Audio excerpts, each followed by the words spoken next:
Welcome back, and ending exactly the way you asked. Channel name included. carTech Zone.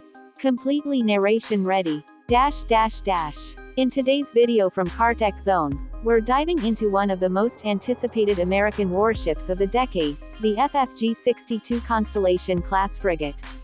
This isn't just another naval vessel, it's the United States Navy's leap into a new generation of multi-mission, high-endurance, advanced warfare capability. And as 2025 unfolds, the hype around this ship is not just justified, it's growing faster than ever. The FFG-62 isn't even fully deployed yet, but the amount of real-world performance data, cost analysis, and modernization updates available right now give us enough to form a complete, realistic picture of what the Navy is getting for the staggering $1.3 billion price tag. Today, we're breaking down all of it, from performance to sensors, weapons, mission roles, endurance, and what the FFG-62 means for America's naval future. The FFG-62 Constellation-class frigate was designed to solve a problem that had been building in the U.S.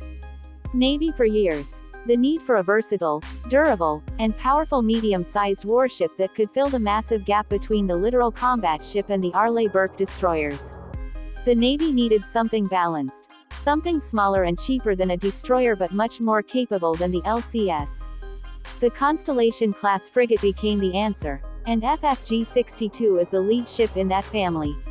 It's built in the United States but based on a highly successful European design, the Italian FREMM frigate, known worldwide for its reliability and multi-role flexibility.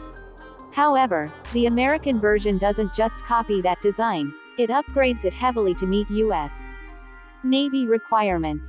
At a length of around 496 feet and a displacement of about 7,300 tons, FFG-62 is bigger and more powerful than what most people expect from a frigate. It's closer to a small destroyer than the classic frigate definition. But what makes it even more interesting is that this size increase wasn't accidental. The Navy intentionally demanded a larger hull to house advanced radar systems, long-range sensors, and a weapons package that can compete with much bigger ships. That means better stability, more survivability, and more space for future upgrades, something that is becoming essential as naval warfare accelerates technologically.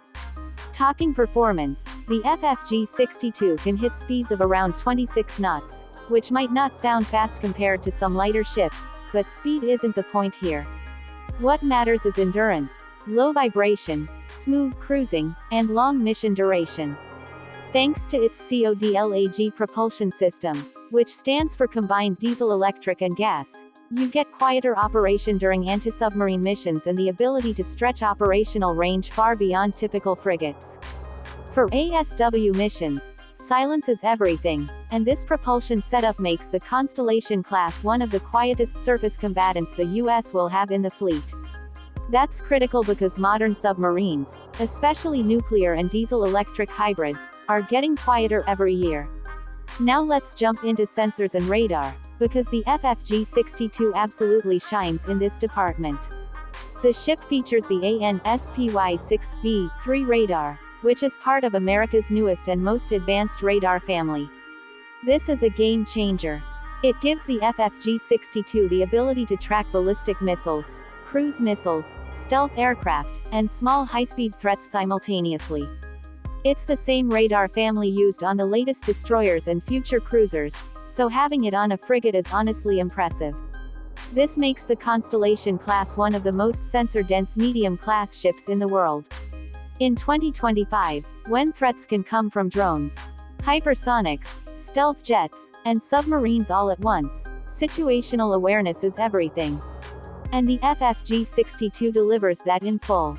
When it comes to weapons, the FFG-62 packs far more punch than a typical frigate. It carries 32 Mk.